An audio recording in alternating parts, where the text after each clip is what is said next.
Good afternoon and welcome to NASA's Johnson Space Center, where we are busily getting ready for 3 upcoming spacewalks, the first of which will kick off on Thursday this week. Here to tell you about everything that the crew on board the International Space Station is getting ready to do and what they'll be doing on those spacewalks, we've got a great panel of experts lined up for you. First, here to my left is Kenny Todd, the Operations and Integration Manager for the International Space Station. Down the line, we have Judd Freeling, Space Station Flight Director, who will be overseeing a couple of the spacewalks. Then next to him, Tim Braithwaite, the International Space Station Program Liaison for the Canadian Space Agency. And then finally, our 2 spacewalk officers who will be in mission control. First, Jacqueline Kagi, who will be the spacewalk officer for the first spacewalk, and Glenda Brown, who will be in mission control for the second and third excursions. We're going to start off with an overview from each of these folks, and then we'll take questions both here in the room and on social media. If you're watching that way, you can send in your questions using the hashtag AskNASA. Kenny? Thanks, Brandy. Good afternoon, everyone, and it's great to see you and great to be here. We'll talk a little bit about the EVAs today, but when talking about some of the things going on around these EVAs, I figured I'd kind of give you an update on what's going on board. Crew's been pretty busy the month of September. As most of you know, we brought home Peggy Whitson and Jack Fisher and Fyodor Yurchikhin back in early September. Around middle of September, we were able to welcome a new crew on board, Alexander Masurkin, and also Joe Acaba and Mark Vande. It was great to get the USOS crew up to 4, where we'll be for some time going forward. And so anyway, the crew's been busy this last couple of weeks, primarily trying to get completed with the SpaceX 12 mission and get that cargo safely back to the ground. Happy to report that everything was nominal in that regard. All the science returned home safely and has been delivered to a bunch of principal investigators who are extremely happy with the results. This week, part of last week and this week has been dedicated mostly to trying to get ready for these EVAs. As you can imagine, there's a lot of work that goes into doing the preps for these EVAs. The folks to my left will be talking to you obviously about some of the more detailed parts of getting ready to do the EVA.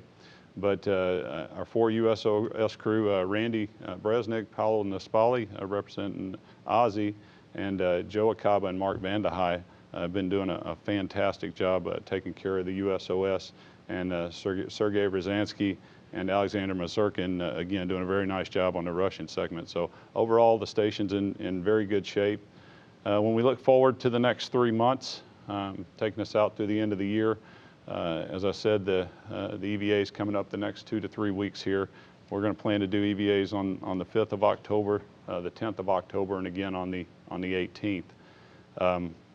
We also have some robotics activities going to be doing in and around that time frame once we get the SSRMS back up to its full and recovered capability. In addition, we've got our usual suspects when it comes to science. We're doing a lot of human research. We've got some protein crystal growth going. We're growing some plants. We're doing some radiation experiments. So a lot of good science going on board in and around these EVAs. So there's, again, plenty to do here in October.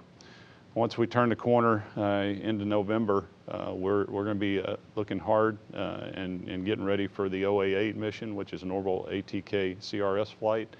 Again, bringing about 3,200 kilograms worth of cargo. So we're always excited when we get a visiting vehicle on board. Lots of science. Usually get some goodies for the crew. It's just an all-around good thing when we get new vehicles on board. So anyway, that vehicle is going to launch on the 10th of November, berth on the 14th, and we'll probably try to turn that vehicle in around 3 weeks or so. So if everything works out right, we'll unload it, get it packed back up, and set it free probably around the first week of December. Along the end of the month, around the 28th of November, we're currently scheduled to see the SpaceX 14 launch, followed by berthing a couple of days after. So for a couple of weeks there, we'll be doing a dual berth cargo visiting vehicle configuration, which Typically, again, that presents challenges, but challenges we've dealt with before, and again, I don't see anything insurmountable there. So we just have to make sure we get all that work done. So don't see any challenges with that. When it comes to December, we're going to be trying to finish up the SpaceX 13 mission by the end of December, and about the middle of the month is when we're going to do a crew rotation. So that'll be something we'll deal with in the middle of December, when we'll see Randy and Paolo come home, and then a few days later we'll welcome the next crew aboard. So anyway, we'd be down very long. We'll only be down 3 or 4 days from the standpoint of a smaller crew, and we'll jump back up to 6 pretty quick in the middle of December. The first domino in this whole plan that's got to fall is this set of triple EVAs that we're here to talk about today. Our primary objective, if you look at the EVAs as a whole, is to make sure that we get the SSRMS recovered and fully functional. And as most of you know, the SSRMS played a critical role in the assembly station, but I would tell you it's playing just as critical a role today in the overall execution of the program when it comes to science, when it comes to inspections, when it comes to putting visiting vehicles on station. It's just an absolute critical asset that our Canadian partners have contributed. So anyway, we're very excited about getting out and getting it fully recovered and functional. And our original plan going out for this EVA was actually to do a different end of the arm. We were going to go out and change out a different end of the arm. This was a concern that was brought to us a couple of months ago by our Canadian partners after looking at some imagery of one end of the arm, and they noticed what I'll call kind of more of a wear and tear type of concern, and they brought the recommendation that it would probably be good to change out the latching end effector to again make them more robust going forward. As a program, we all agreed to that, and we found a home for it in this set of triple EVAs that we're doing here. Subsequent to that, during a robotic operation on orbit, we had an issue with the other end of the arm, and that particular issue, once we looked at it a little bit closer, gave us more cause for concern going forward. And so we made the decision as a program here several weeks ago to just change the operation to say, instead of changing out the original lead, we'll go to the other end and change out the one that gives us more cause for concern. And the one that we originally were planning to change out, we'll change that out after the first of the year. Again, that's more of a wear and tear issue, and we have some runway to go do that. So we've got a couple EVAs we'll do in the January, February time frame, and we'll go swap out that particular lead. But first and foremost, we want to swap out the lead that again gives us the highest concern. The problem that popped its head up here a few weeks ago, and the team is ready to go do that. And so I don't anticipate any issues with that going forward into the EVA. That'll be our first EVA.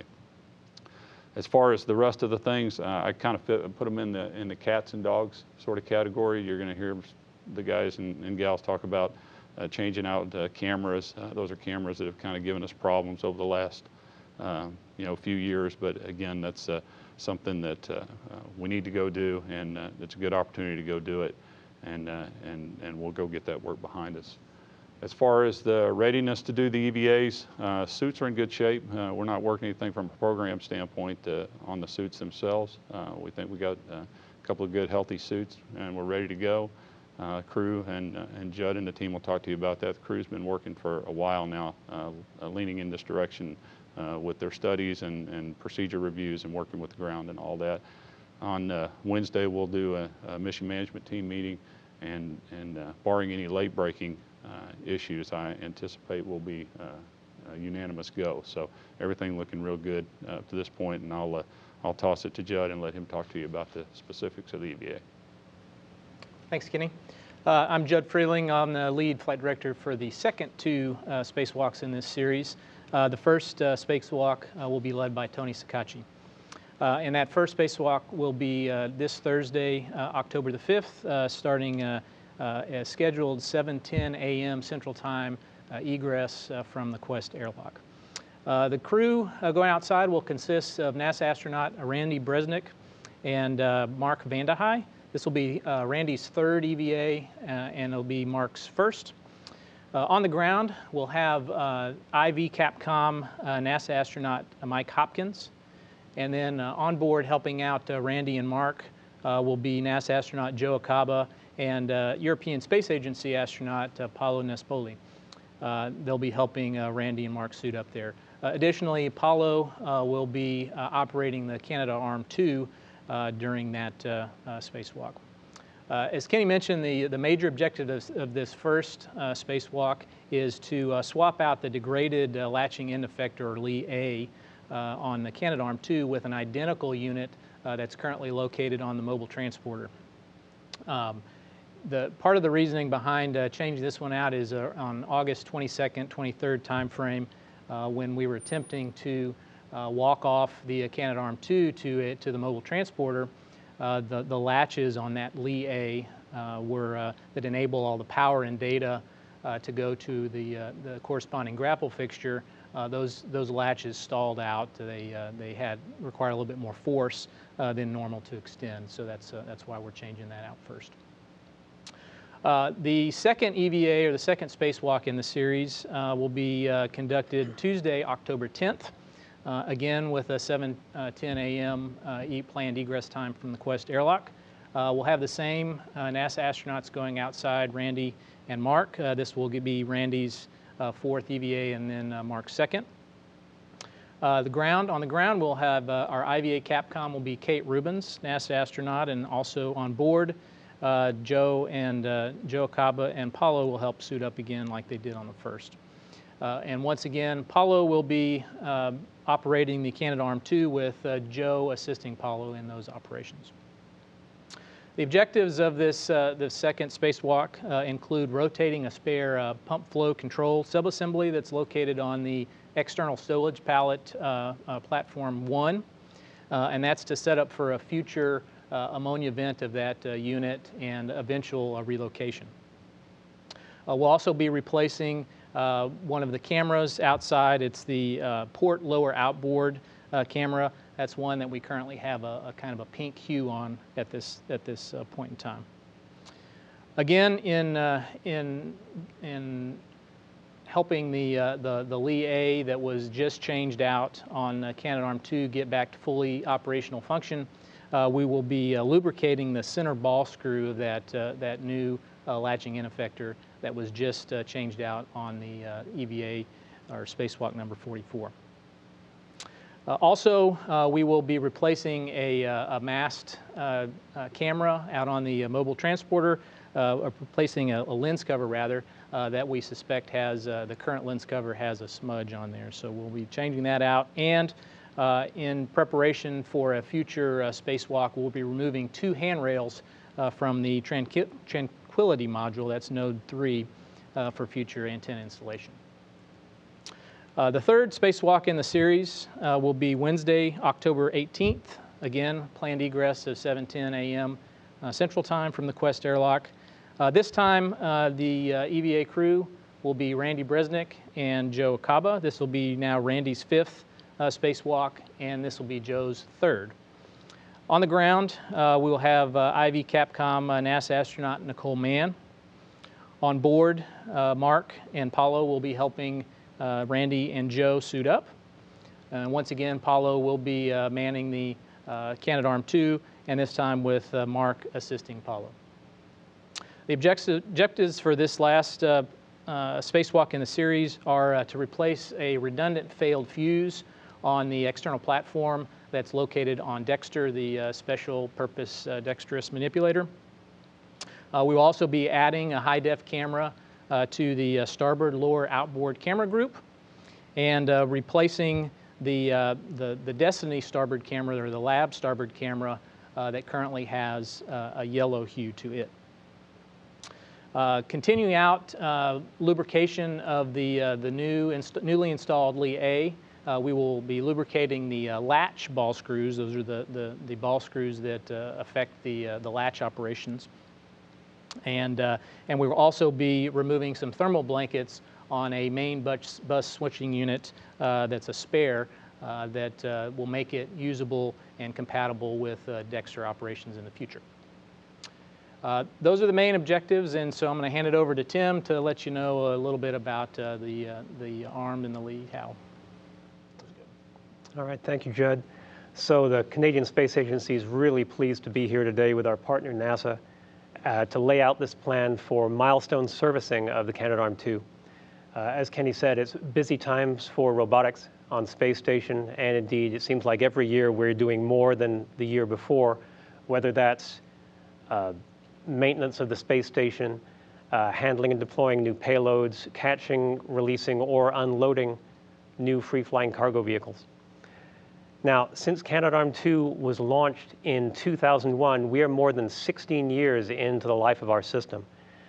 The ARM hardware is divided into components that can be replaced on orbit. So each of the 2 end effectors at each end, each of the 7 ARM joints, or the avionics boxes, or the cameras on the ARM booms, those are all individually replaceable on orbit, either robotically or by spacewalking astronauts. Now, as Judd said, the operation we're going to perform this Thursday will be replacing the end effector at the A end of the arm, the 2 ends A and B, and swapping that with a similar unit on our mobile base system on the mobile transporter. Now, the latching end effector, we call it a LEE. This is the mechanism, a set of mechanisms that does all the heavy lifting, does all the mechanical attachment when the arm walks end over end and establishes a new base point, when it picks up our 2-armed robot Dexter to go do station maintenance, or when it catches or releases free-flying cargo vehicles. The LEE itself is a very complex package. There are a lot of mechanisms, lots of onboard avionics, a camera, a force and moment sensor all in here. It may be one of the most complex electromechanical packages that we've flown in space. The flight unit, it's a little over 1 meter long, weighs a little more than 200 kilograms. And as I said, there is, in addition to the LEEs at both ends of the arm, there's one on Dexter, but also one on the mobile base, which we use as a temporary stowage point for large items, whether they're used in maintenance or whether they're bringing spare parts, as when we replaced a bunch of station batteries back in January. The pallet with all those new batteries was placed on that end effector on the mobile base while all that work was done.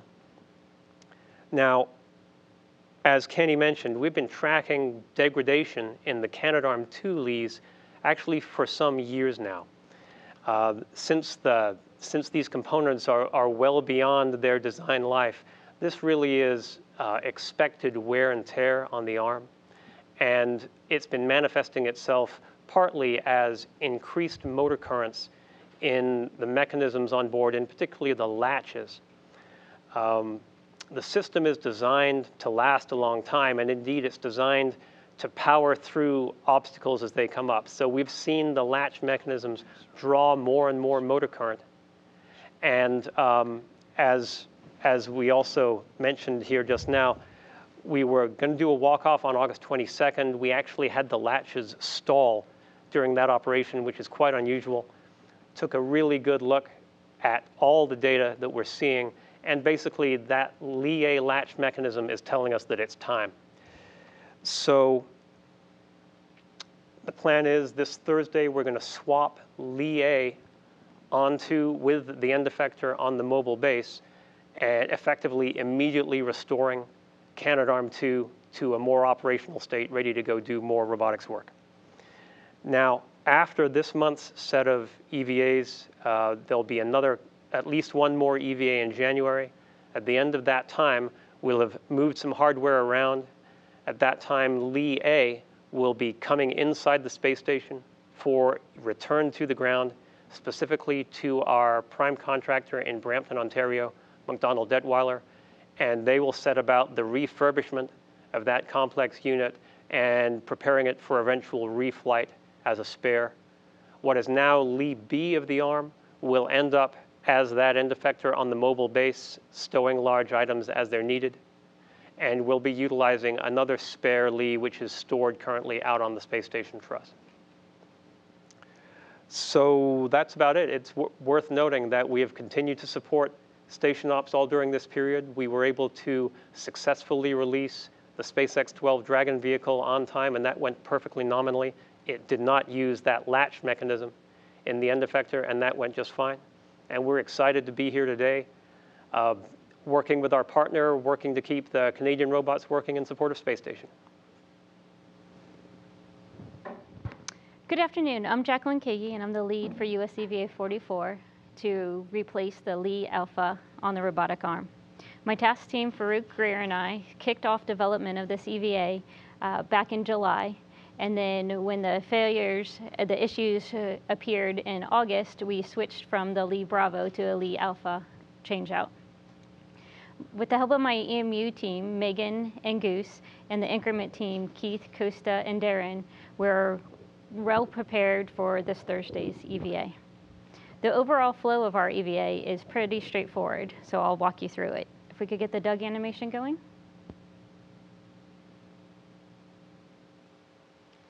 The crew egresses the airlock, and we plan to carry one bag of tools to the worksite on EV1. EV2 will gather a foot restraint from ESP2 prior to heading to the worksite. Our worksite is near the center of station for the entire EVA.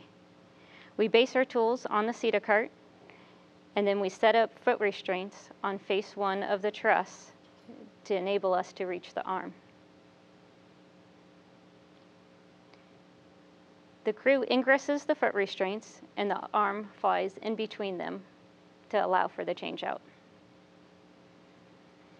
There are 2 blankets that need to be released to uncover the joint interface.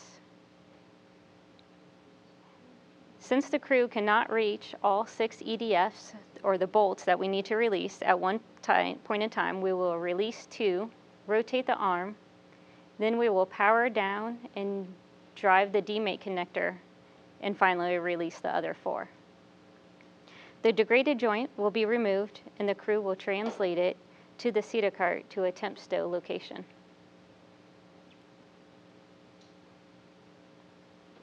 Next, the crew will work on the POA Lee, which is our spare. After power down and demate of the connector, the crew works together to release all 6 EDFs in a star pattern.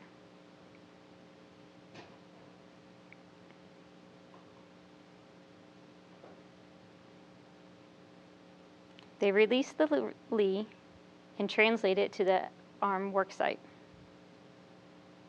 The crew inspects the interfaces prior to mating, and then they will install 4 bolts to an initial torque.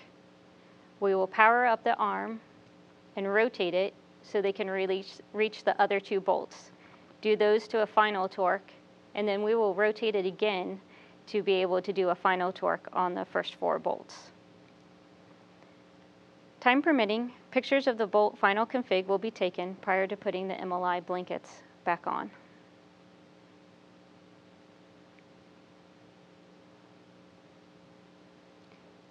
Next, the crew will retrieve the degraded Lee from the CETA cart and move it to the POA. They will install all 6 bolts to a final torque, and then finally they will start cleanup from the EVA. They'll gather all their tools and their foot restraints, and they will place the foot restraints in ideal locations for the next EVA.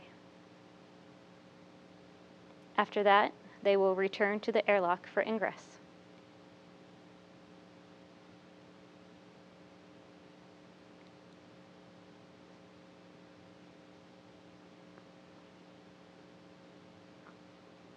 Thank you. One area for difficulties that we could face are the EDFs, or expandable diameter fasteners. These are the 6 bolts that mate the Lee to the SSRMS or to the POA fixture. As you can see, these bolts are fixed to the Lee, and they attach through the Lee and joint interface with a clevis lug interface. Once inserted, the EDF clicks into an end cap with a hex interface, which enables the bolt to drive. Now if we could bring up the flash animation.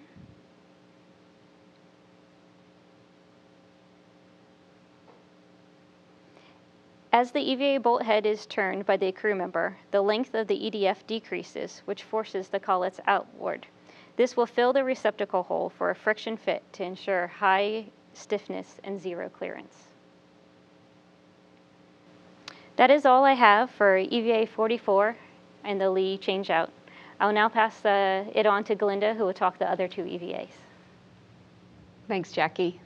I'm Glenda Brown, the EVA officer for the second and third of the EVA triple that we'll be conducting this month.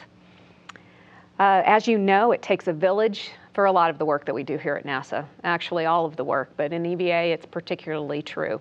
In addition to the team members that Jackie mentioned, I've also got a back room full of support engineers, including Chris Mundy, who will be leading the task MIPSR position for the first time, and he'll be backed up by a veteran, Devin Bolch. On the third of the three EVAs, those two guys will switch positions, and Devin will lead it, and Chris will be the backup. We also have Goose again in our back room, as well as Sandy Fletcher for the second EVA, and for the third EVA, we'll have Reagan Cheney supporting at the airlock console. It also takes a huge engineering community. Our engineering team this time is led by Anna Isaac and a host of others. And I want to call out in particular Davey Moore, who has been supporting us for the entire length of the International Space Station. He started as the Vehicle Integration Test Team Officer at Kennedy Space Center on the International Space Station for its very first missions. Davey's going to be retiring this month, and we all wish him the absolute best for the rest of his time. With that, I believe I'm ready to roll the animation for the second of the three EVAs. We'll start the second of the three EVAs at the Quest airlock, as we always do, and Randy Comrade Bresnik will head up to reconfigure a latch on the high-pressure gas tank. Then he'll return, pick up an APFR or foot restraint, and make his way over to the port side of the US laboratory, where he will set up that foot restraint and ingress it in preparation for rotating the pump flow control system spare to its new orientation. Mark will head up to the truss and then move port over to the mobile transporter underneath it to the port CETA cart, where he will stow his tool bag and then grab a foot restraint from the port CETA cart and install it to the robot arm. In order to do that, he'll have to first install a new socket onto the newly repaired latching end effector and then insert his foot restraint.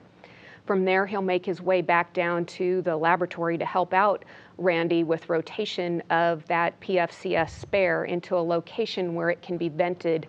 It has an ammonia pad that needs to be vented on a future EVA.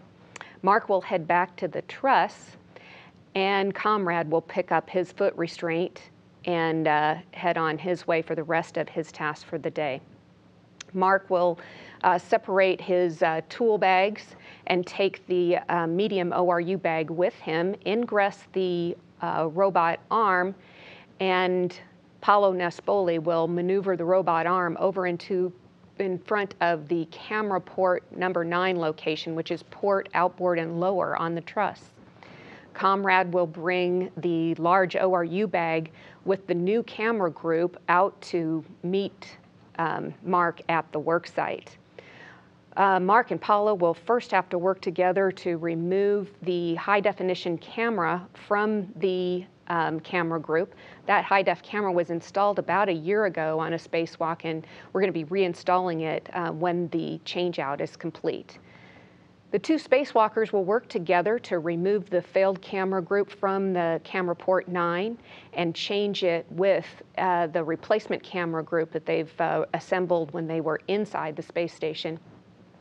They'll install it to the camera port 9, and then Comrade will pack up the bag with the failed camera and return it to the Quest airlock, while Mark works to reinstall the high-def camera, and then Paolo can maneuver the arm back over to the forward face of the truss, where Mark will egress the arm, change his bag out for the crew lock bag holding all of his lubrication tools. He'll set up a foot restraint and ingress that foot restraint to be able to access the new latching end effector to lubricate the central ball screw. In the meantime, Comrade will return to the airlock and work on a myriad of tasks that we have for him to accomplish. He'll go over to the port CETA cart and then up onto the mobile transporter to replace the camera lens of the mobile transporter camera, and then he'll remove the socket from the degraded latching end effector for use on another EVA. He'll grab the medium ORU bag that Mark was using and return with it down to the front of the external stowage platform number 2, where we keep the foot restraint in support of critical contingency EVAs. He'll return his crew lock bag to the airlock, and then he'll head aft on the International Space Station around the back side to the Tranquility module, where he will work on the end cone of the module to remove 2 handrails in preparation for installation of the external wireless system, the enhanced wireless system on another EVA. Mark will finish his work lubricating the central ball screw and then pack up his bags, return the foot restraint to the port CETA cart from whence it came, and then meet up with Comrade at the Quest airlock for the end of the second of the 3 EVAs. Okay, I brought along a little show and tell. Some of you have seen our grease gun before. This is the tool that Mark will be using to lubricate the robot arm on the second of the 3 EVAs. And then Joe Acaba will be trading places with him on the 3rd EVA and finishing up some additional work on the lubrication. Notice it looks like a caulk gun, a lot like the ones that you've got at home. If you've been doing painting or working with caulking a tile job or something like that, you're using a tool very much like this one. It's got a ratcheting plunger with a handle that pressurizes the grease. It's got a on-off valve that keeps the grease in place, just like when you're caulking at home. If we could roll the video, I've got some video of Thomas Pesquet on EVA 40 when he was lubricating another one of the latching end effectors. You can see the grease gun here in the foreground, and he's working with the other 2 tools as well to lubricate that latching end effector. So if you've done some caulking at home, I guess you're ready to do a spacewalk too. All right, let's roll the video for the 3rd of our triple EVAs.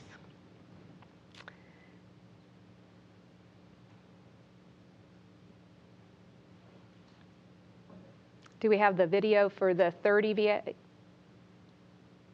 Here we go. The 2 crew members, Joe Acaba being EV2 and Comrade Bresnik being EV1, will egress the Quest airlock. Joe will head up to face 1 of the truss. This time he's going to be working on the starboard side. Notice the mobile transporter has moved now down to the starboard side of the truss. Randy Bresnik will follow him out to the truss. He'll translate under under Joe Acaba and then under the mobile transporter out to the starboard side of the mobile transporter and up on top where the Dexter robot hand is positioned. He'll be changing out a failed fuse that provides redundant power to payloads as they are moved into position by the Dexter robot hand. Joe will be ingressing the robot arm. Paolo will fly him over to the CP3 or camera port 3 camera location to install a high-def camera. And then Comrade will head back down to the airlock and over to the external stowage platform number 2, where he'll be removing some multi-layer insulation off of the main butt switching unit spare that's in that location. Then he'll grab the large ORU bag containing the replacement camera group for the camera port 13 camera and Joe will maneuver over from the camera port 3 to camera port 13, which is on the starboard side of the U.S. laboratory. The two of them will work together to remove and replace the failed camera group. The replacement unit will also have a high-definition camera already installed on it that they were able to accomplish while they were still inside the space station. Comrade takes that bag back to the airlock while Joe completes the installation of the new camera onto camera port 13. And then Paolo will maneuver him back over to the truss, where he will once again set up his foot restraint for the final lubrication of the arm on this set of EVAs. In the meantime, Comrade goes back to the lower side of the external stowage platform number 2, grabs his ORU bag, and goes on to the top of the stowage platform where the DC switching unit spare, or DCSU spare, is located. He'll perform the same multi-layer installation removal on that spare, making it also compatible with Dexter robot operations. Joe will be working with Paolo to lubricate the latches on the newly replaced latching end effector. Paolo will rotate the various latches into position so that Joe can easily access those for the lubrication of those latch ball screws. He'll complete as much of the work as possible. There may be some additional lubrication required on a later EVA, but we'll try to get as much done as we can before it's time for Joe to return his foot restraint to the port CETA cart and then pick up his bags on the way back to the Quest airlock, where he will meet Comrade for the end of the 3 EVA series. Okay, and that's all we have for the video. I did have one additional piece of hardware that I brought along for show and tell, and it's interesting in that it's probably the oldest piece of hardware that we have on the International Space Station. Here is a copy of that hardware that we use for training here on the ground, and it's the interface that holds the flight support equipment for the pump flow control system spare onto the external stowage platform number 1 on the side of the Destiny lab, or on the side of the laboratory. So this piece of hardware first flew, the very same hardware that's on the station now holding that flight support equipment in place, flew for the first time on STS-80 and on STS-87 when we were testing our various technologies for how we were going to build the space station. It was only really a dream and just in work at that time, and we were trying to figure out how we were going to do it. We knew that we were going to have to hold large boxes in place for both spare stowage and then also to move them around to the work sites. And at that time, we did not have a Dexter robot hand, and we were going to have to be doing that all using mechanical interfaces only. So this is the common structural interface that we developed at that time. This side of it bolts onto the platforms. Think of them as like pallets that you move around cargo on, but they're made of metal, of course. This side bolts onto that, and then the opposite side fits into a square grid, like the ones on the CETA cart that we have now, and tangs on each side, we call these latch pawls, hold the whole structure and its cargo in place on the square grid. It's actuated by hand. Remember, we didn't have the Dexter robot arm at that time. And the EVA astronaut pushes in on the button and then rotates the handle to, this is the capture position, where you can push in on each of the pawls so it could go into the square grid but not come back out of it. So in order to remove it, he's got to take it all the way to the unlock position or release position where the pawls are all the way retracted. So that's how you remove it out of the square grid, and then you replace it into the capture position with the pawls out, snap it into place, and then you can take it all the way to the lock position, which really loads up those pawls and puts a preload on the square grid. A very, very simple interface. but it didn't provide any power to the ORUs, and it did not allow for robotically to move them around. So we've upgraded. The first of the spares to go to the International Space Station was the pump flow control system, and it was mounted on one of these. It was prior to the time that we finished what we call FRAM interface. So just a little bit of history for you there. I wanted to pass that on since we're getting to operate this hardware probably for one of the last times it'll be operated. That's all I have. Brandy? Thanks, Glenda. I love it when we can have show and tell. And actually, along the lines of historical questions, I was wondering if we could maybe start with having Tim talk a little bit about all that the Canadarm has done over the years, and if there's anything that has surprised him and the uses that we've found for it. Well, as Kenny mentioned, Canadarm2 was a really big player in space station assembly. Most of the large elements on the US segment, most all the trusses, the large modules were handled by Canadarm2 at some point during that assembly. Since then, we have been doing an increasing amount of maintenance. And all through this time as well, we started the age of the free-flying cargo vehicles. The first of those was what we called HTV-1, a Japanese cargo vehicle. And that was really a remarkable event to do the first one of those. And since then, of course, the frequency has just been increasing and increasing. It seems like we do one now every couple months. That really is sort of the quickening pulse of our space station operations. Very often, the Dragon cargo vehicles, which have an external trunk, as we call it, comes full of cargo that needs to be unloaded, and only our two-armed robot Dexter can get in there. So big missions, this next one, I believe SpaceX 13 has 3 in the trunk, and that's going to make for a busy December. And I'm not sure what has really surprised us. I think we're impressed at how much the work is increasing, and the pace of the robotics has just been going up and up and up. It's really exciting to see the system used. That makes sense.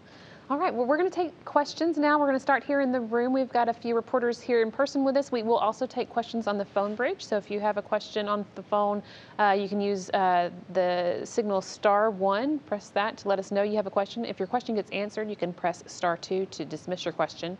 And just a reminder that we'll also be taking questions from social media. You can turn those in using the hashtag #AskNASA. Let's start over here. Thank you, Mark Carreau, for Aviation Week. I believe this is for Kenny. The Canadian arm in its current condition, could you capture the cargo module that you're planning to launch in November for orbital ATK? We would have, there is some power that's required for that module. In order to apply power to the module once you capture it, you have to extend the latches. So we need to try to get this fixed before we fly orbital. So at this point, that's one reason we're angling to go get it now during this triple EVA, is that so we can make sure we're good to go for OA8. Thank you. And this is a question for clarification, and I feel sort of bad about asking it because the explanation was so thorough, but the lead that you're changing, is it the one that's extended normally or the one that is attached normally to the station? It's when we do operations, both ends are the same, and so you know, that's one reason we continue to take a look at them, take a look at the snares, take a look at the how they're performing, because of the fact that we use them interchangeably. We don't really try to sway this way or that way when it comes to base or the one that's doing the actual capture. So we don't discriminate. No matter where A was in the rendezvous, cargo rendezvous operations in November, it still needs this repair. Yeah, and it has to latch on the base side because that's where the power is going to come from, right? And then if you need to extend that all the way out to the orbital ATK Cygnus module, you'll need to extend the latches there as well to ensure that you can get power through to the module.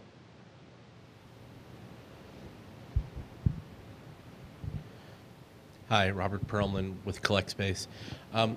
Just to first clarify, how many total spares of the Lees are there? I think there were mentioned 2, but are there more on the ground? So the end effector on the mobile base, we're going to use as a spare this time. So it's there. There is another spare that was launched on a cargo pallet that's out on the truss right now, and we have another what we call our launch on need spare Lee on the ground, ready to launch. So you could say there are 3 spare Lees in play, but after this Thursday, it'll be only 2. And I believe you mentioned that the Canadarm was, that this was somewhat expected given the lifespan of the arm. What was the projected lifespan in total for the arm? And is this the first major R&R that you're doing on the arm itself?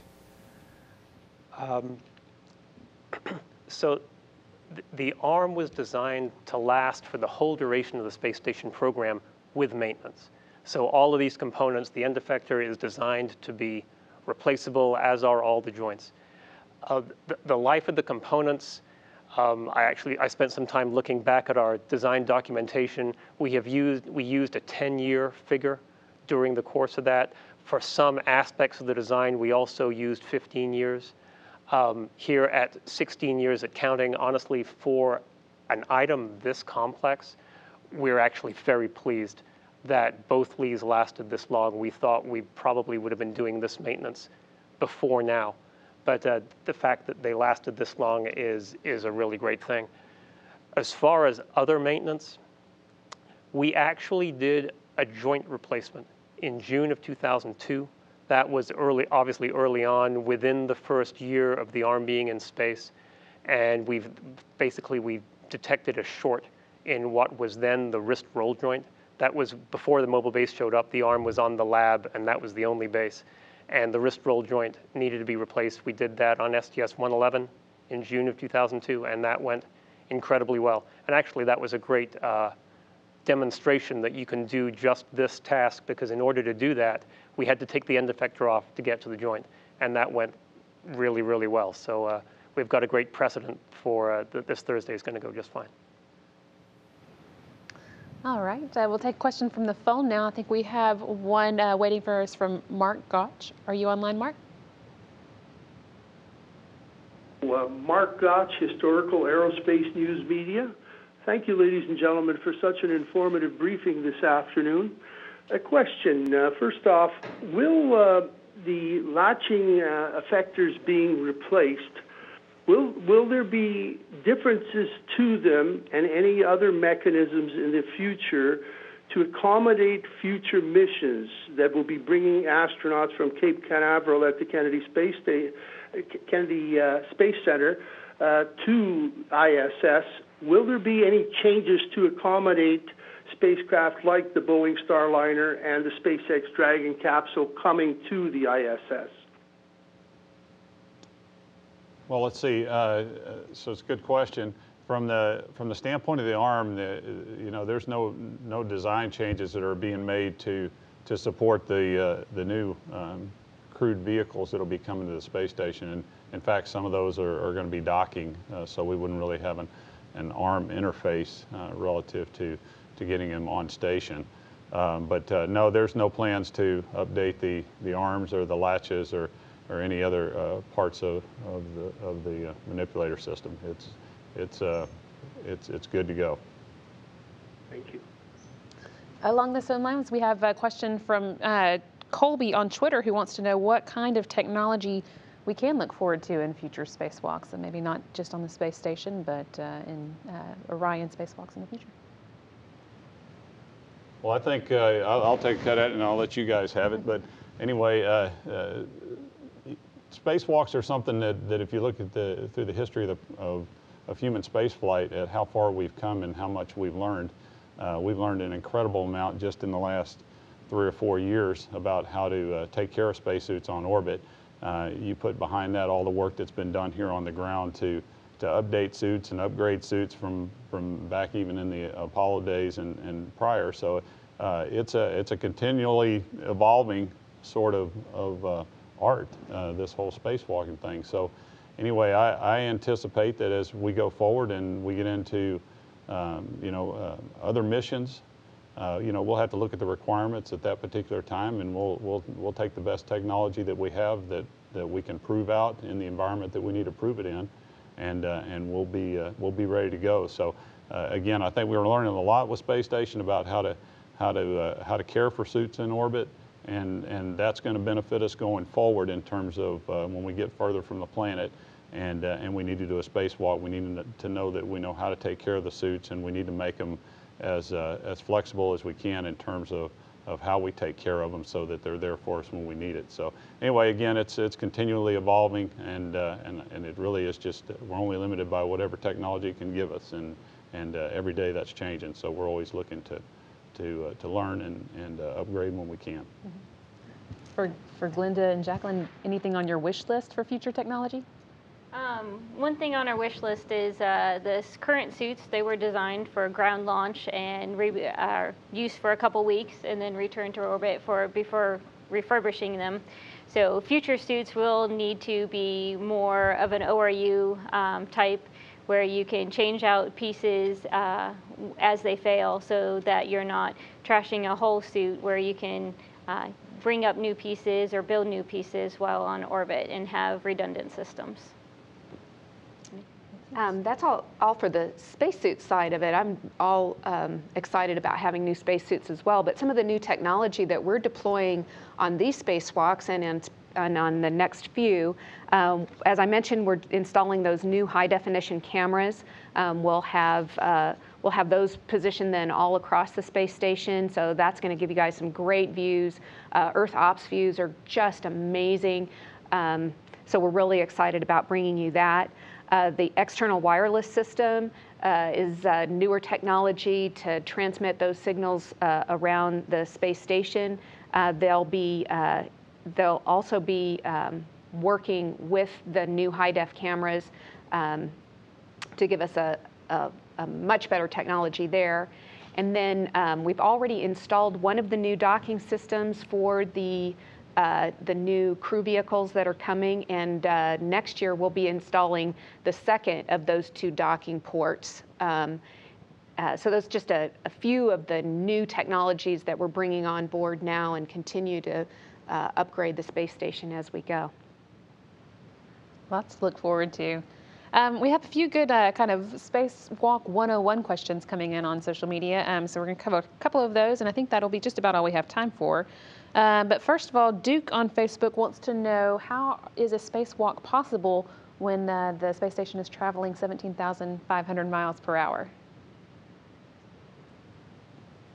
Okay, I'll take that one. That's an excellent question, Duke.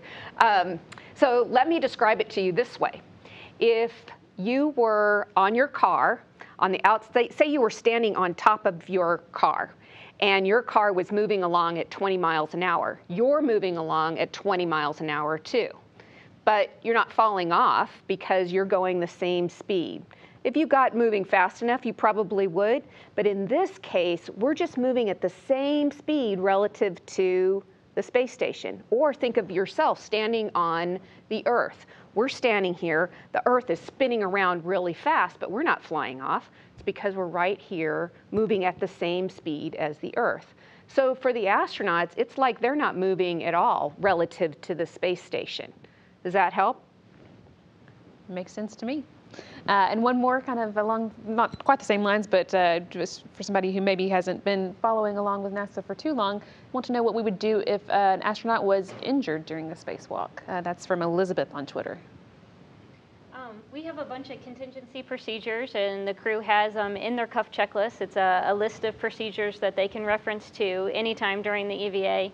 And we try to think of any issues that may happen, whether it's medical or suit-related issues, and give the crews what they should follow through to return to the airlock and get themselves safe inside the airlock before we can repress and bring them back up to any medical services back when they're back inside.